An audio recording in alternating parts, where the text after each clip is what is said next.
I don't think we could have a better introduction to this final session than what we just saw in the cinema stories. So I'm going to go straight ahead and introduce to the stage for Up from the Roots, Chair Hugh Odlingsme and his panel.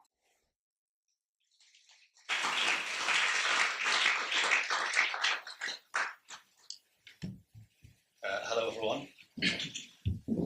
You saw the film, Now Meet the Man. That's kind of how this is going to work. Thank you, Eleanor, and thank you, Laura, for the glass of water. It was very nice.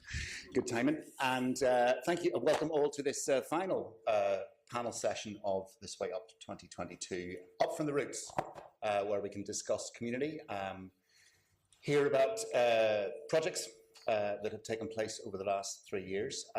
Essentially, the idea behind this panel is that during COVID-19, there was a huge amount of activity that took place. A lot of politicians went on TV and talked about the power of community, and how wonderful community was, and what a demonstration of what a wonderful country we really are. Fast forward now, and community isn't mentioned quite so much, and isn't talked about in quite the same way. So I think the question that this panel is asking is, what is the future of community cinema, and what is the role and value that community cinema brings to our sector?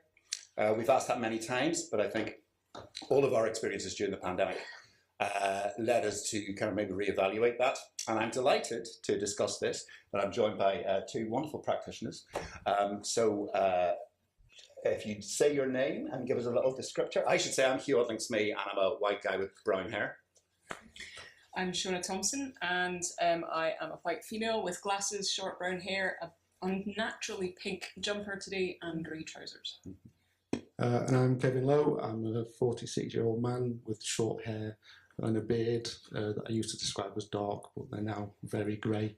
I'm wearing a grey shirt, blue jeans, and I'm using a handheld mic because I have Tourette's, so if I start making noise, I can go like that.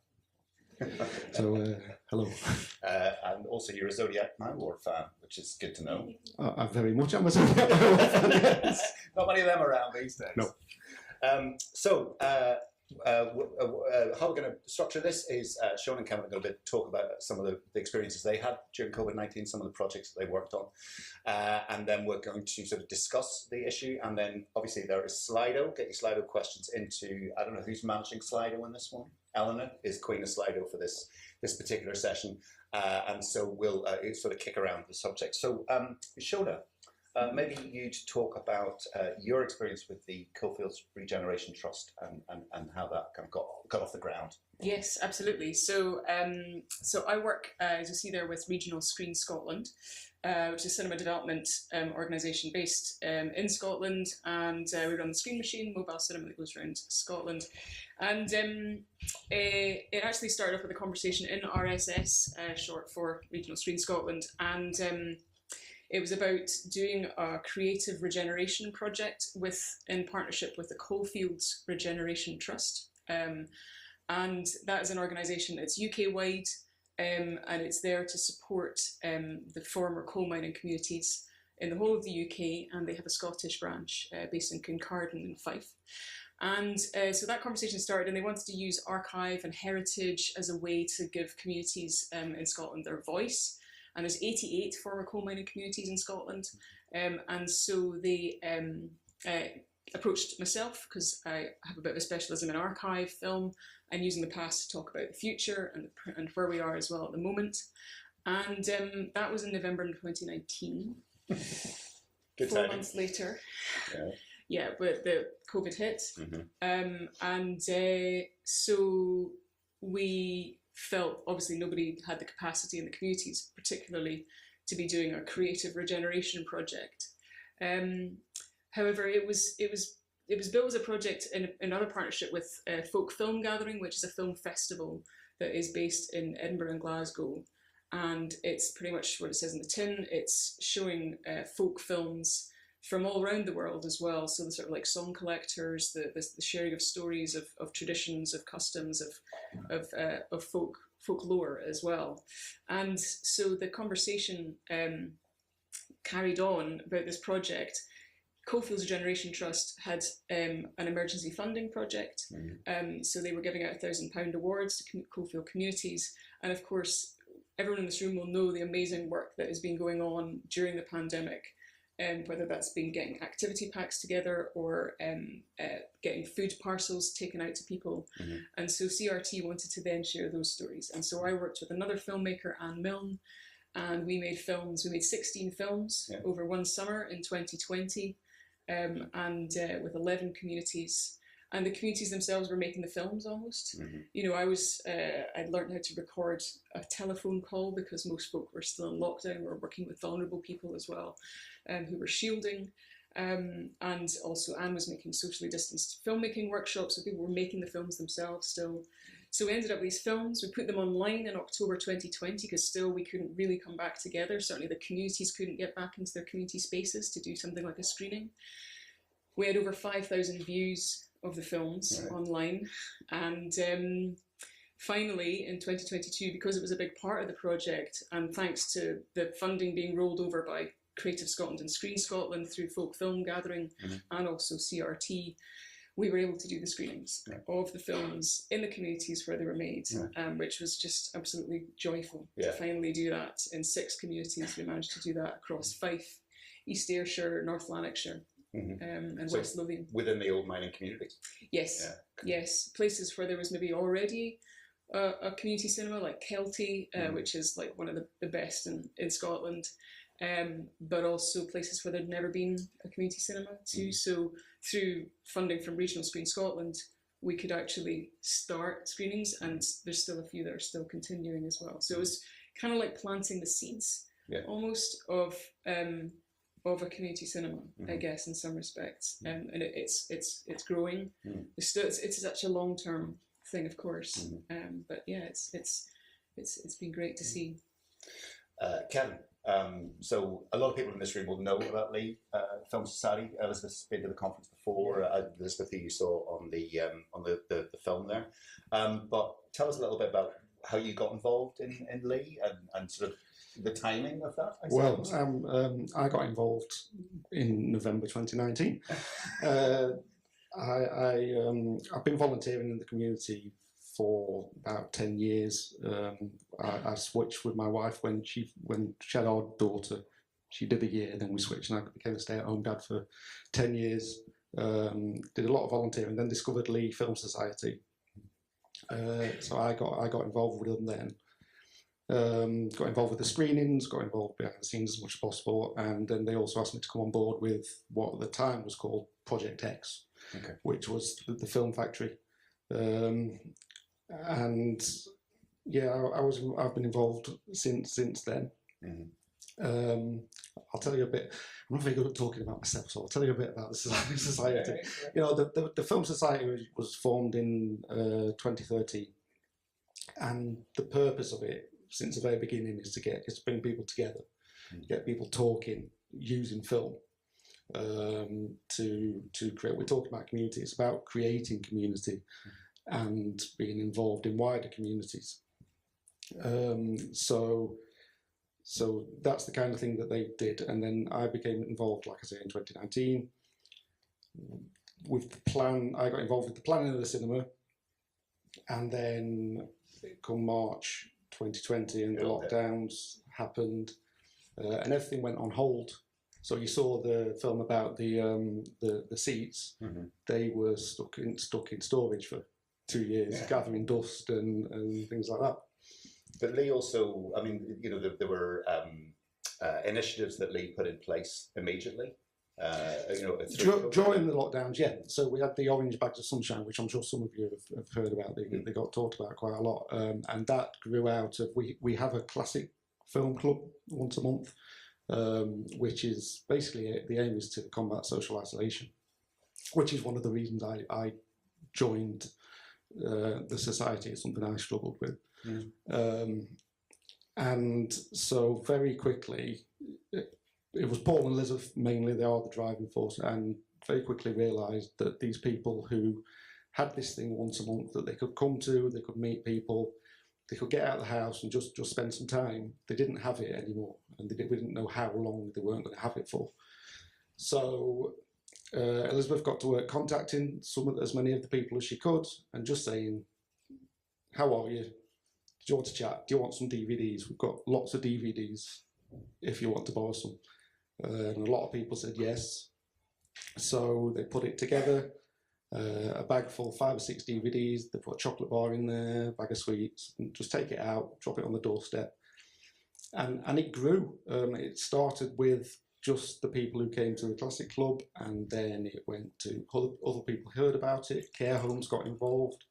We do quite a lot of work with a charity called Everything Human Rights, who work with asylum seekers, refugees, and they asked us, so we started taking to them.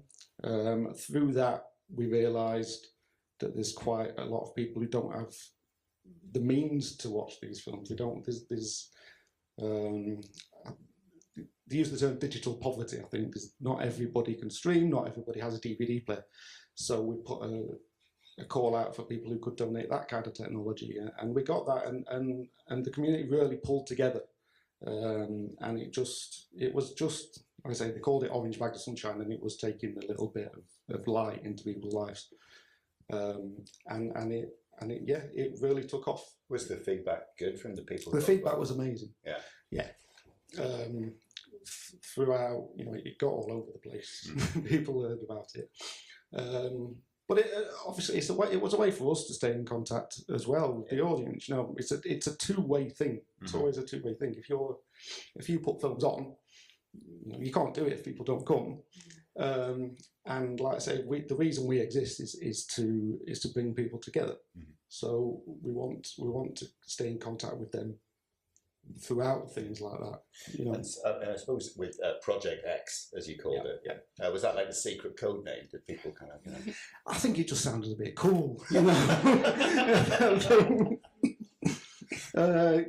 we were going to be called. It was referred to as Leigh Community Cinema for a while, and we were into Spinners Mill, so some people called us Spinners Mill Cinema. Project X was what it was called. And then we came up with the Film Factory eventually, which and so that has just opened 6 months ago, was it? Or not even that. End of August was our opening, so 3 months we've been open. Yeah. Right. Okay. And there's a great video on the Facebook page of Leigh as well of the opening night. There's videos of the opening night. There's a longer version of that video up there, which I don't recommend watching because I'm on there much more, and I'm even more socially awkward than the other half. But yeah, there's a video of the build.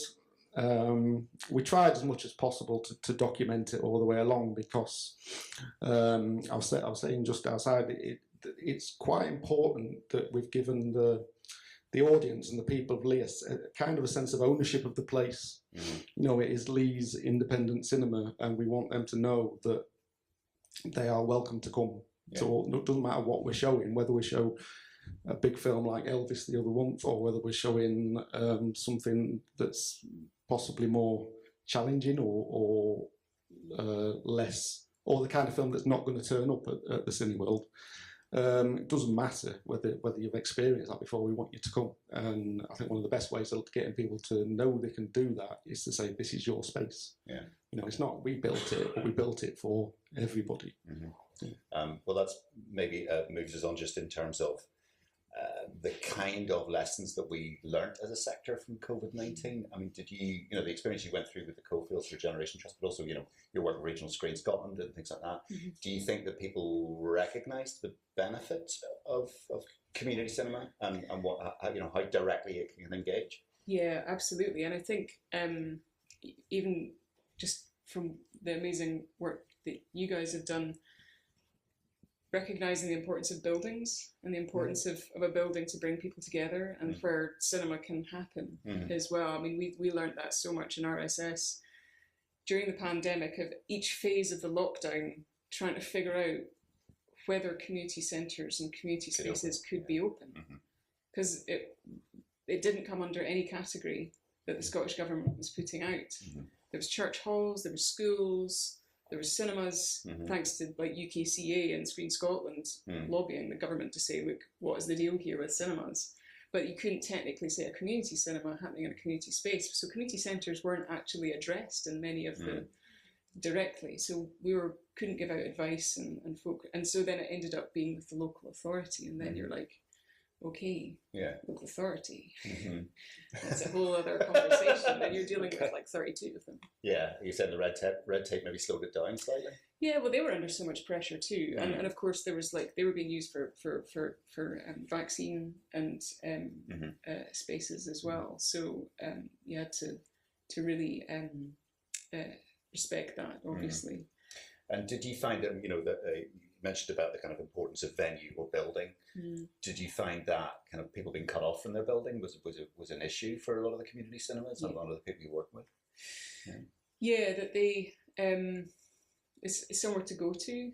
I think just in a kind of like just something to do of a day, definitely.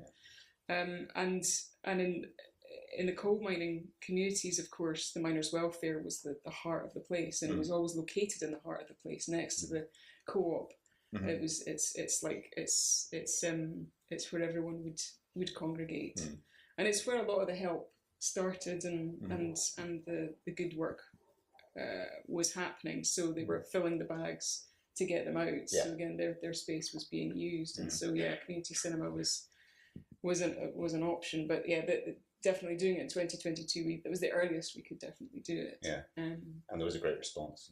Yeah, definitely. I mean, Dander Hall, we had 100 people turn up at Dander Hall, and there was this amazing woman there. Where's Dander Hall? Oh, sorry, Dander Hall's in Midlothian, so just to the south of Edinburgh. We had the brilliant Cinemore 77, who came in with their projector and huge screen. Helen from the Guerrilla Gardeners group there. She said, I'll sell 108 tickets, it's fine. It's like £3 each. And I was like, I'd have been into the space and I was like, that's quite a lot of people to have this soon after the pandemic. and she got 108 people there. They had steak baguettes, soup, and everything laid on for it. And they had a cracking time. They showed Dennis the Menace as well, like the 2013 version. Because we were all like, all right. Really difficult to license off of Film Bank. I mean, they were great in the end. We made it happened in the end, but it was we got Dennis the Menace, and it's like, why am I doing that? Well, but it was cracking. It was great, and it's that coming back together, and we've definitely seen in RSS. We've been working on a program called A Cinema Near You, which started in July 2019, and we've seen that screens have had to be delayed, and so it's only really been in the last sort of 6 months to a year that community cinema has been back. So it's Kevin, you've opened in that time. Do you feel that like there was a sort of the work that you had done during the lockdowns and during the time when we couldn't screen? Do you think that helped the opening of the kind of new venue? Or? Absolutely, yes. Probably one of the few good things to come from it was we had time, gave us time. So back in 2019, we just knew that we were opening and building a cinema. I don't think we knew exactly how we were going to do it. And then a few things came together. My wife got made redundant in November 2019. And before that, she was the lead store design for IKEA in UK and Ireland. So she knew a lot about planning spaces. So she designed it, did the layout. More than most, I would say. So she designed the layout. And then we all as a team talked about the kind of look we wanted, the kind of feeling we wanted. And then I kind of went and learned how to do that. You know what I mean? I'll tell you how I ended up being the person, because if you all saw the bar in there, I built that. I built all of that. That was me. And the most important part of it. And what had happened when I first came on the team, I think our first meeting, we said we wanted the bar, and Paul came along with this picture, and it was a bar on wheels, and it was about a metre wide. It was made out of scaffold board and pallets, and they wanted £2,000 for it.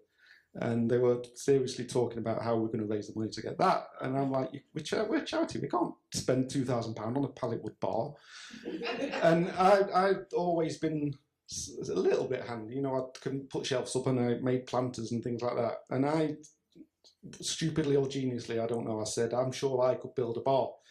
And they went, okay. And then it became my job. So then I had to kind of go and learn how to do that. So I had the time. And yeah, that was it. So it was kind of, we spent that entire time working towards something. But that 2-year period, I think we managed to fine tune what we were working towards quite a lot as well. And you know, everybody, we as a team, we're a very close team, and we all have different skills, and I think we've all discovered to an extent what our skills are and how to use them, and how to use the skills of our volunteer team, and just an idea of making a space that had a real identity. I think it's quite interesting. We sort of, you know, I think the social impact of a lot of the work with community cinema is very clear and very obvious. And I mean, we all have stories in this room of the kind of impacts that we've seen of, you know, direct engagement of community cinemas with issues and social need and all those kind of things. And it's obviously there. How do we what's the word I'm looking for? How do we persuade government and persuade funders that this is a vital part of the overall sector? I mean, have you any lessons in terms of Scotland, in terms of talking to Screen Scotland, the government, kind of saying, you know, there are organisations in these communities that are important and need nurtured? Yeah, I think this sharing the good news stories is a big thing that can be done by the groups that are doing it themselves. So so getting that story out, whether it's on Facebook or whether that's in the local newspaper. And then an organisation like Coalfields Regeneration Trust as well, which is nationwide, they're also then be able to tell other groups. So then the word of mouth is just so important, and we're feeling that in this room. It feels this the last couple of days as well. And those organisations like Coalfields Regeneration Trust, who are directly funded by the Scottish Government, they can then be reporting back to the Scottish Government. So then that story gets shared even further, and it's the story directly from the community. It's actually happening there, and engaging with those organisations, I think, that are lobbying, or not necessarily lobbying, but certainly in contact with or reporting back to the government. I think is important. And then the local side, it's engaging with the local authority, which is not easy, absolutely, because they're under so much pressure, fewer folk working there. But engaging with the other services that you're maybe in contact with as well. So whether that's like the health services that are going on or the sports services, then you're able to make a bit of a stand there.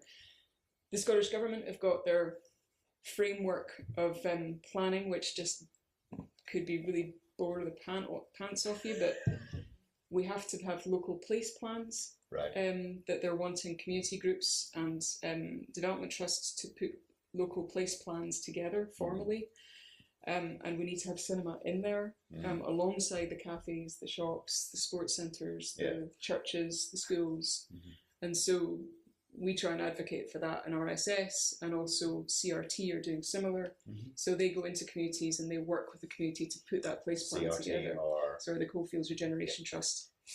And so they go in and they do sessions with the community as well. So getting cinema in there. So we had a network event that is for all of their network, and we partnered with them on that event, and we talked about cinema in that as well. So it's different levels, but it's engaging with it. And there's so many organisations that are reporting back to the government, like Scotland's Towns Partnership. So they do all the bids, the Business Improvement District. So speaking to your local Business Improvement District group, and there's the Development Trust Association of Scotland. Constantly telling the story. Yes. Yeah. Exactly, I think so. Kevin, in terms of Leigh, I mean, if I was a local councillor, I'd be there every night and kind of, you know, biting hand, because it's such an amazing story. I mean, many of the people in this room have heard that story and watched it grow from 2013, you know, and obviously, you know, our colleagues at Film Up North have been really involved in it and things. But have you found that local government and funders have kind of supported and, you know, are kind of being supportive? In some ways, yes. I know Elizabeth's watching, so I don't want to get told off if I say anything. Don't give any state secrets away. Yeah. No, in some way, I mean, funders, we've had so much help from financial standpoint and just logistics and all that kind of thing. I'm very new at this, so I'm learning quickly, but possibly not enough. On a local council level, financially, it's been great. We couldn't have got it built without some input. But then the kind of the other stuff that we would be nice to get from them, which is basically letting people know we're there, sharing that we are part of the local community, doesn't seem as forthcoming, if you know what I mean. So it's kind of a bugbear of mine because I'm part of what I do is trying to get the word out there. I do the social media marketing and stuff like that, and it's difficult. It's difficult to let people know. There are people here from all over the country who know about us. There are people in Leigh who don't know we're there. And so when you see organisations that have such a big reach, it's quite frustrating when you've done something. We're very proud of what we've done. We're very proud of what we've created. And we think everybody who had anything to do with it should be shouting about it from the rooftops. And so it's a bit strange to me sometimes when that's not happening. So I would like local government to just engage more. And I don't know if that's the same with other organisations, but engagement is really important. Yeah. Thanks. Do we have any questions from the floor, Eleanor? We do. This actually links on really well from the question that you just talked about with funders, but this is more related to the wider sector. So do you think that the significant contribution that community cinemas and film societies make to film exhibition are properly recognised within the wider industry? Can I answer that? Is that all right? Is it cheeky of me to answer this? I think at times it has been a poor relation, and its value sometimes has not been recognised. And I think because the issues of scale are often how cinema are evaluated. Most of the statistics that we hear about the sector are large-scale ones. 25% of the national audiences and all that sort of stuff. And I think there is a greater contribution, and I think what this panel is trying to highlight is the value and the kind of. It's not just about financials. It's a kind of wider impact, and I think when we, as a sector, start to manage that or measure that, then I think that's where the tipping point is. I don't know, Sean. Yeah, I think that kind of breaking community cinema is where it has the word community in it. We don't just say cinema. Yeah. And it's where it breaks out of just being about film, as it were, or the arts. It's actually going into a different sector. And I think that kind of remaining in a silo, I think I believe quite strongly in that we should be looking, when you said sector there at the end of that question, it's valued probably a lot more out with the film sector sometimes, that people can see that just coming together is what's valued. And so it would be great. We had a networking session yesterday that Harriet, my colleague at RSS, and I put together, and we specifically wanted to put DCI cinemas chatting to DVD, Blu-ray cinemas. It was a very, as I said at the time, a binary way of splitting up the room.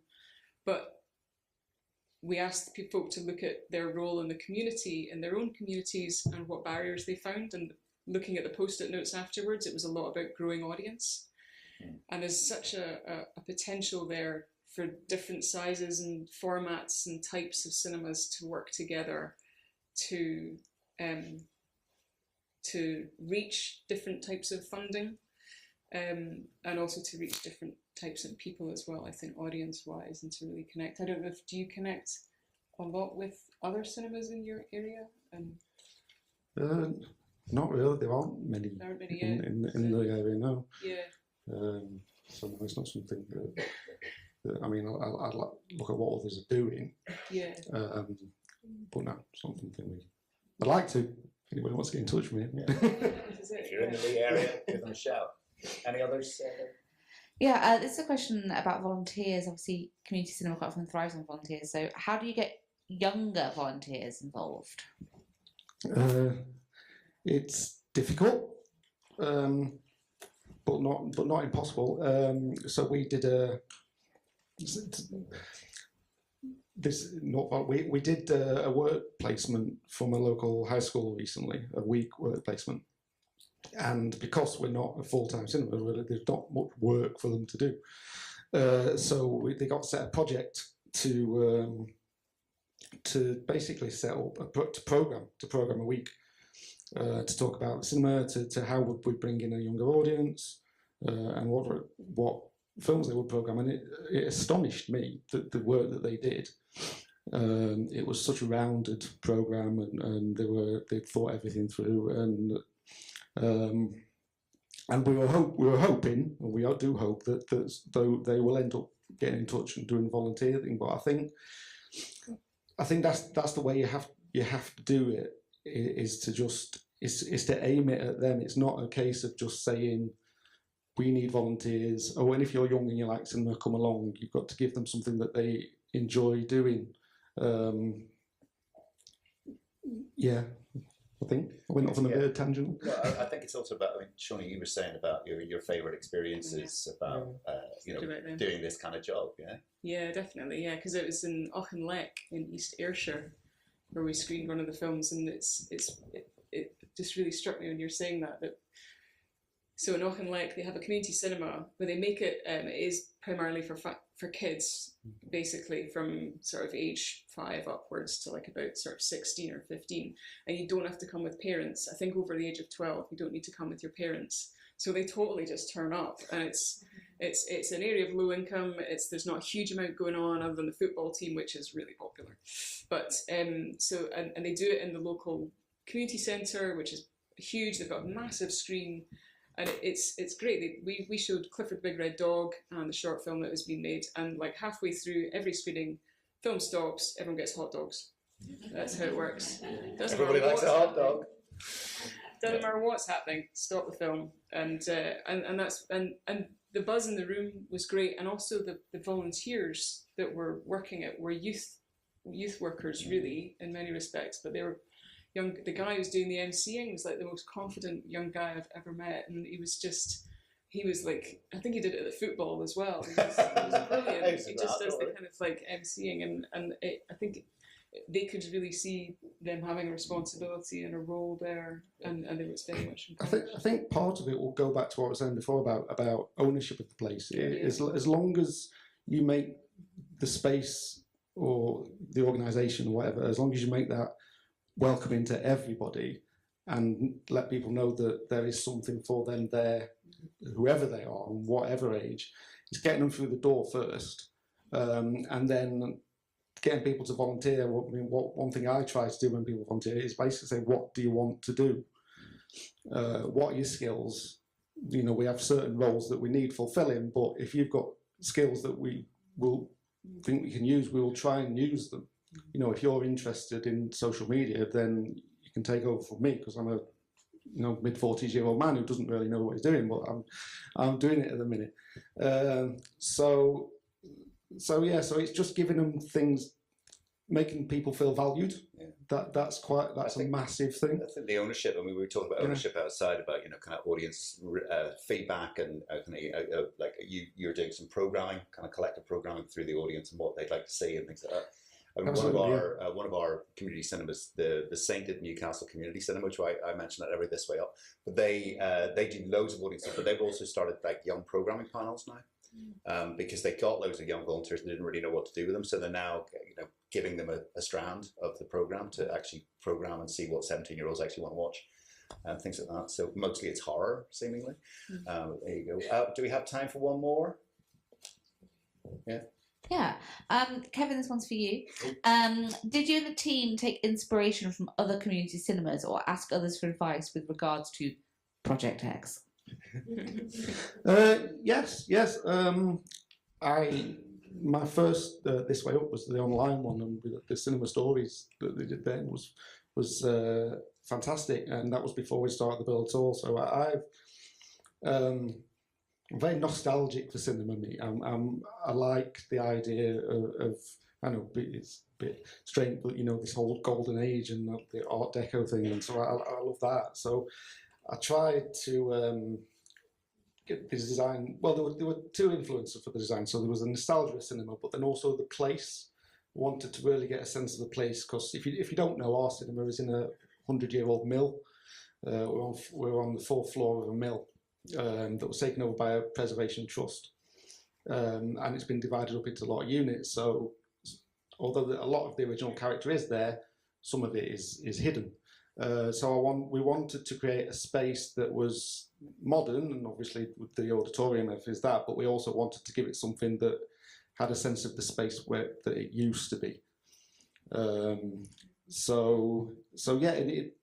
Talking about getting inspiration from other places, it's just inspiring to see what people do create, and the passion that cinema inspires, really. And you can see from all these videos that people love what they're doing, and it's really great to see people who go to work, or whether it's volunteer, and they go and they love it, and we love it. So, Shona, do you want? I did, yeah. Just that idea of inspiring, and it's inspiring chatting to yourself, and we definitely see that a lot in RSS too. And I wanted to give a shout out to our Screen Network coordinators, in that we've been working with for the last couple of years, and they've been doing it for much longer than that. But organisations that are really an expert in cinema exhibition, like Driftwood Cinema, Screen Argyll, Neat in North East Arts Touring, and newer organisations into film like the Touring Network and Generation Arts, and they're working and coordinating exhibitors in their particular geographical areas, but also areas of low income. Cinemore 77 are working with groups there, and I think we've just been working with them about doing a Go and See fund.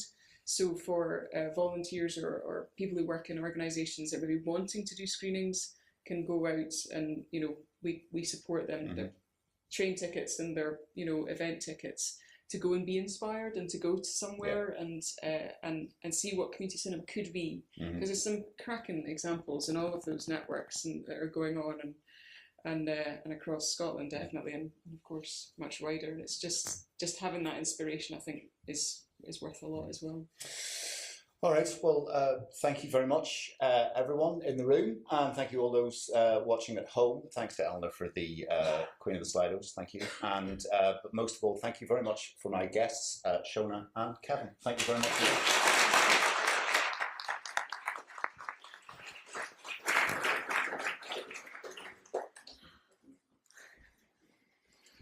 Thank you very much, Hugh and Shona and Kevin. And he's been very humble. It was the best looking bar anyone's ever built. So if anybody wants to go for a drink, it's beautiful. I don't know whether you take commissions, but might be a job there. So I won't keep you long. I just need to say a couple of points before you all dash for trains, planes and automobiles, as they say. Just to wrap up, really. For me personally, the last 2 days have been insightful. We've covered conversations that have identified shared challenges. We've worked through those together. We've explored some practical solutions that hopefully you can take away with some ideas, and we can help you through that. And I'm hoping that you go away with a slight sense of community and some hope, because it has been, again, another difficult year. One day we won't say that. But we want you to go with a sense of hope and a sense of community from the people that you've met in the room and for the people online. So I'm hopeful you'll do that. We've covered a lot of ground. So if you want introducing to specific speakers, if there's things that you would like resources on, email us when you're on the train in a couple of weeks. We're always there to help introduce you. There's a couple of things we're asked for during the sessions, and we'll put those resources and slides together and we'll send them through to you. But if there's anything specific that pops into your mind, just let us know and we'll do those introductions. I need to say a few thanks, if that's okay, if you'll bear with me. Massive thanks to all the speakers and to the delegates. Without you and the contribution you've made to Slido and the questions, it wouldn't be that sense of a conversation in the room, and that's been great. The loudest shout out, and if you wouldn't mind doing a big clap for me, has to go to the tech team.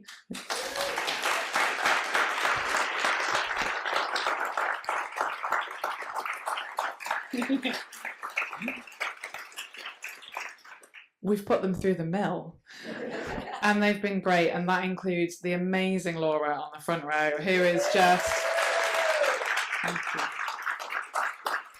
She does everything that I'm terrified of doing, so that's why we have to have her around all the time. I would also like to thank our sponsors, so the FDA, Indie Cinema, DCM, who are also very good at karaoke, Film Bank Media, Cinema Next, Eventive, Story Futures, and our funders, BFI, Screen Scotland, awarding funds through the National Lottery. I want to thank the wonderful This Way Up programming team. They spend hours behind the scenes, like thinking of speakers and conversations that'll be interesting for you. A particular shout out to Siobhan and our producer for this year, Tamara, who has put together a programme that hopefully you felt was really broad and really insightful. So thank you to them.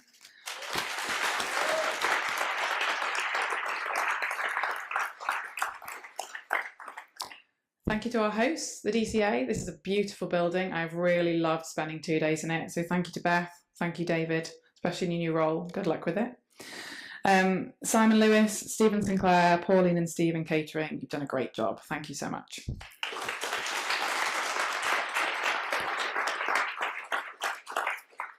A couple of nice little reminders. We do need you to fill in the survey, please.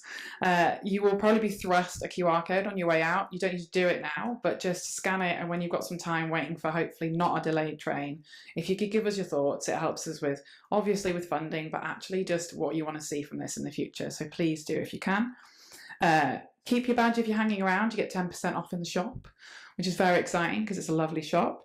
And if anybody isn't leaving and is staying around for tonight, you can see a film here with a £5.50 ticket. So just show box office and you can get that discounted ticket if you're staying around and want to watch a film. Thank you, David, for sorting that for us.